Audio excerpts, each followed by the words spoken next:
umfundisi uMabusela ke ngoku. Uthi umfundisi uMabusela, sure it is that bumnyama bona buzaba khona.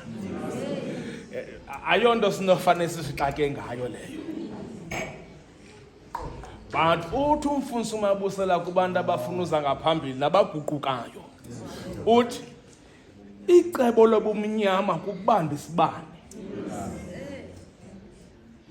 As a result of that, ukuze indlela uyibona jonga apha esibaneni. Because once ujonga ubumnyama uzawulahleka ngumzila. Ndiye wam uthi onye umbhali ngeli xesha belapha eGenesaretha elwandle.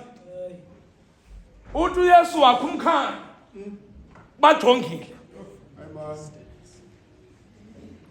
Nje bona bembone ngekho uYesu.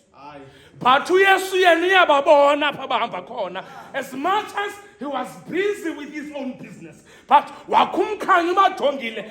Ugathi ixesha lengozi nexesha lempilo. So that xa bedibana nengozi avele ngelo xesha.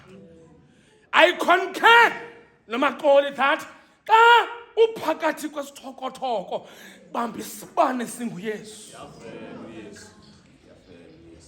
Zezithi needemon ngoba ngamanye amaxesha iidemon zilapha ekamkwakho. But uDavide ngakuclever bakuthi even if ziphambi kwam wena uzawundenza ndibuthe phambi kwam.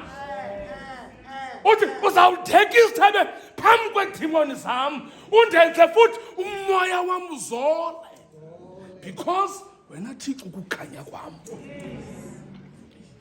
Abafuna torhana uzakuthandaza. Nabaguqukayo nali thuba lokubamba uvuseleleke.